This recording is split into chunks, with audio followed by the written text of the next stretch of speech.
is those people like Suella Braverman and like Robert Jendrick, who are basically saying we can ignore everything, including human rights and civil rights of people, just on the basis of how Parliament votes. Yeah. I think it's much more serious than that. I mean, I think it is fascist, in fact, in its approach, because what it's saying is we don't care about democracy. We don't believe people have absolute rights. We simply believe that our ability to govern overrules everything else, and that's quite extraordinary. Well, I think it's anti-democratic. some- And Kate, you, as well as being the star of this show, you also are the political editor of Times Radio. I've got to ask you, how difficult is next week looking for the Prime Minister? Could it even be make or break? Some people certainly think it will be. He's got to get through the COVID inquiry first on Monday. And I thought that chat with David Liddington was really interesting about the use and the point of inquiries, because people are questioning whether or not the COVID inquiry is ever going to get to a sort of reasonable or useful outcome. It'll be really interesting to see how he is questioned at that inquiry, because this huge, people want to know why Eat Out to Help Out was allowed to go ahead. We've got the text, of course, from previous health advisors calling it Eat Out to, well, I mean, it was not spoken about in particularly glowing terms, I think is fair to say. And Rishi Sunak will face some of those questions, but then he'll be dragged back into all the domestic politics on Tuesday when this legislation is back up in the Commons. And, that really will be the focus of the next couple of weeks, immigration, because the government has made Rwanda its central policy on immigration. I mean, it didn't have to do that, really, but stopping the boats was one of the 5 pledges that Rishi Sunak made. He said, hold me to them at the next election. If I don't meet them, then you can essentially get rid of me. And his party are holding his feet to the fire on it. And, I think the question for some of them is whether or not the government will have the political will to take the fight to the European courts. And I mentioned that you asked Sir David Liddington about that. He was the Justice Secretary who negotiated a compromise with the Council of Europe over prisoner votes, which is an example of when the UK has previously ignored an international court. Now, here's what he had to say about whether it could happen again. We, the United Kingdom, rely on other countries' support for the principles of international law when it comes to some of our interests. Every free trade agreement that Britain is party to, every defence pact that Britain is party to, is a treaty in international law. So I don't think that's sensible. And my own experience, in dealing with the prisoner voting issue and sorting that one out satisfactorily, was that you get down into the detail, you talk to other countries, that you can find a way through these problems. I mean, it is interesting, isn't it? Because there's quite a wide consensus in legal circles that other countries are having similar problems with this mass migration into Europe, and that probably international conventions are going to have to change.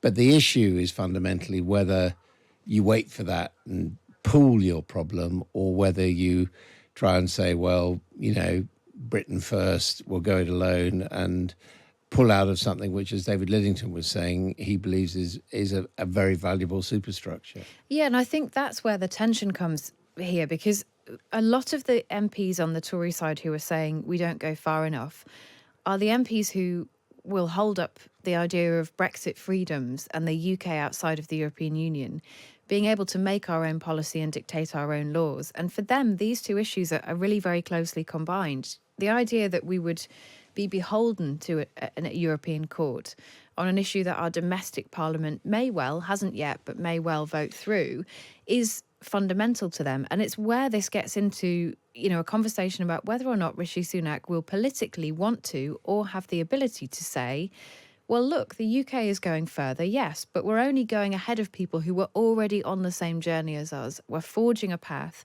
others are following, and this is the right thing to do. The difference, of course, with the example of votes for prisoners or denying voting rights to prisoners is that was domestic issue. People in our prisons here who were British citizens by definition, so they could vote. Whereas the Rwanda policy, by definition, involves other countries. It involves Rwanda, who've already said they want international law respected, and it involves the people coming into this country of very many different citizenships. So you can see why international laws might apply rather differently. You can, although I think both are still fundamental principle questions, aren't they? The idea of whether or not people should be given the right to vote, or the idea of whether or not people should be given the right to appeal if they're being sent to another country. And I think they both come down to fundamentals, which countries have to decide at the end of the day.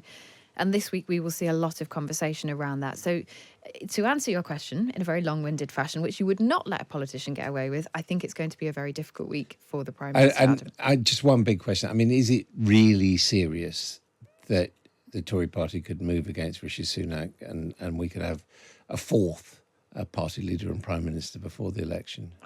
See, I think that would be, I think it'd be mad.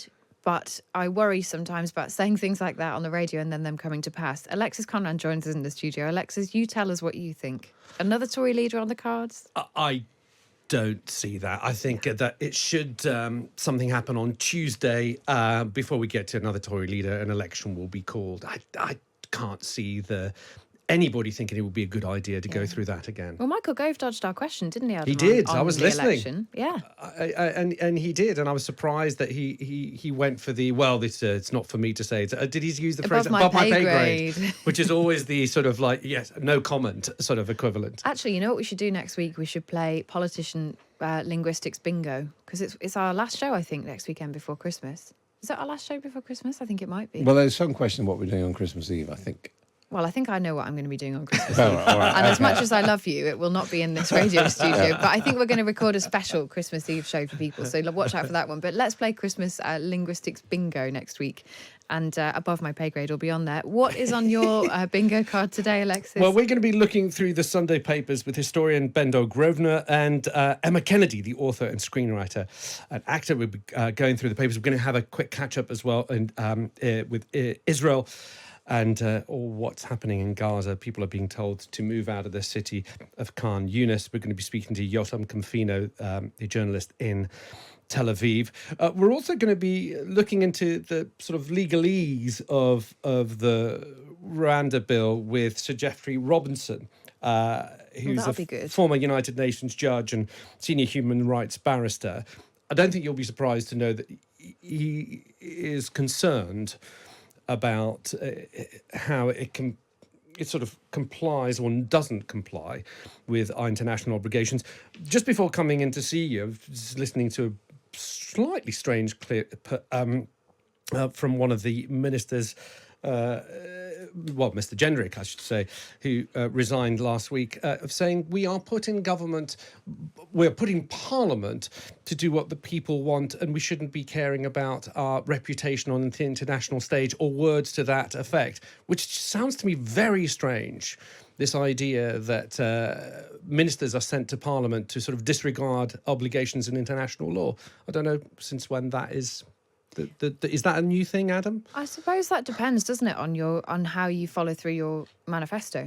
Because there are manifesto commitments around net migration, sure, not necessarily illegal immigration, but it's a similar question. Which, if you think you're sent to fulfil those, then I think there is an even wider question than this, which is those people like Suella Braverman and like Robert Gendrick, who are basically saying we can ignore everything, including human rights and civil rights of people, just on the basis of how Parliament votes. Yeah, I think it's much more serious than that. I mean, I think it is fascist, in fact, in its approach, because what it's saying is we don't care about democracy. We don't believe people have absolute rights.